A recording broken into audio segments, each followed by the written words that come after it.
SBA Publications.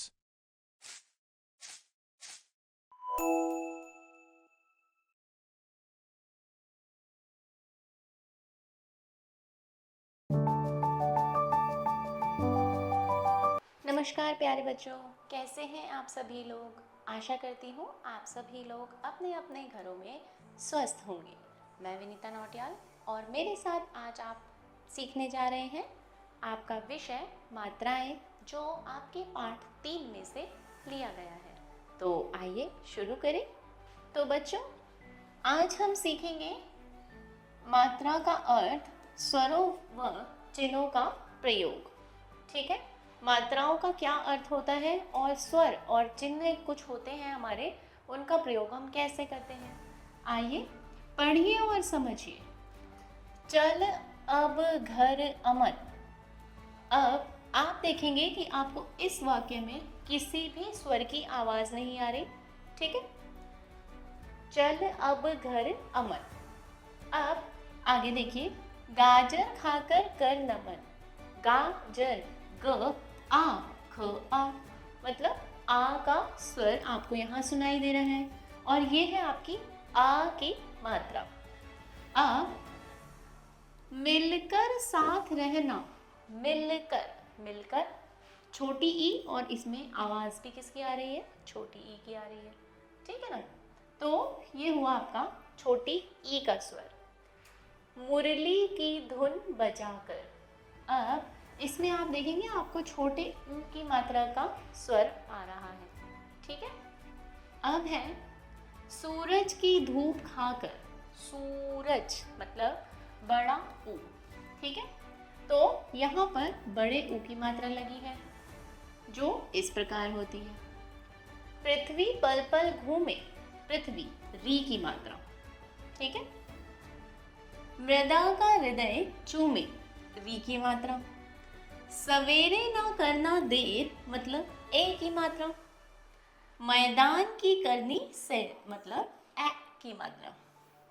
दोपहर को ढोलक बजाना, मतलब ओ की मात्रा। फौरन पौधे लगाना, मतलब आओ की मात्रा। अंगूर अंजीर खाना, मतलब अंग की मात्रा। पुनः पुनः यह गीत गाना, मतलब अह। ठीक है, ये हुए बच्चों आपके विसर्ग। माँ का चांद कहलाना, मतलब इसमें चांद बिंदु लगा हुआ है। ठीक है बच्चों, आपने ऊपर कविता को पढ़ा। आपने देखा कि वर्णों के साथ स्वरों की मात्राएं लगाने पर उनका रूप और उच्चारण दोनों बदल गए। शब्द बताने के लिए स्वर और व्यंजन दोनों का प्रयोग जरूरी है। जब हम एक शब्द लिखते हैं उसमें स्वर और व्यंजन दोनों ही इस्तेमाल किए जाते हैं। ठीक है, व्यंजन के साथ स्वरों का प्रयोग मात्रा के रूप में किया जाता है। कैसे? मात्राओं के रूप में। व्यंजन के साथ में हम स्वरों की मात्राएं लगाते हैं शब्द बनाने के लिए। व्यंजन में स्वर को मिलाने से बदला हुआ रूप मात्रा कहलाता है। ठीक है, अब देखिए स्वरों की मात्राएं एवं उनका प्रयोग।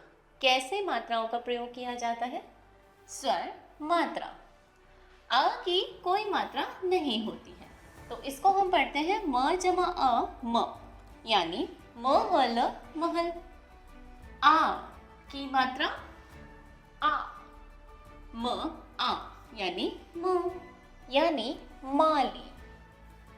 इ की मात्रा इ, जो धीमे से बोली जाती है, मतलब म जमा इ मी, मतलब मिठाई, मिठाई।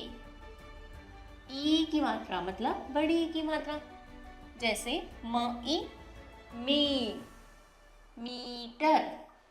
ठीक है, अब है छोटे ऊ की मात्रा। म उ मतलब मु, मुर्गी, मुर्गी। ऊ मतलब बड़ा ऊ, थोड़ा जोर से बोले जाने वाली मात्रा। मू, मूली। री की मात्रा जो इस प्रकार लगाई जाती है, म जमा री मृग, मतलब मृग। ए की मात्रा म जमा ए में, मतलब मेला। ए की मात्रा म जमा ए मैं मतलब मैना। ओ की मात्रा म जमा ओ मो मतलब मोती। आओ म जमा आओ मऊ मतलब मौका। तो ये तो थे आपकी मात्राएं कैसे हम लगाते हैं और उनका स्वर कैसे आएगा जब हम उसको व्यंजन के साथ प्रयोग करेंगे। विशेष र के साथ ऊ और ऊ की मात्रा इस प्रकार लगाते हैं, जैसे र ऊ छोटा ऊ लगेगा तो रुमाल, और र ऊ मतलब बड़ा ऊ लगेगा तो आप इस तरह लिखेंगे रूठना। अंक का चिन्ह और चंद्र बिंदु का प्रयोग वर्ण के ऊपर किया जाता है, जैसे क जमा अंग कंग और क जमा अंग कंग। बच्चों, जब हम चंद्र बिंदु की मात्रा बोलते हैं तो उसका स्वर हमारे नासिका के द्वारा बाहर आता है, जैसे चांद। ठीक है, आइए इसी बात को कविता के रूप में समझें। आओ तुम्हें एक बात बताएं, व्यंजन स्वर बिना बोला ना जाए।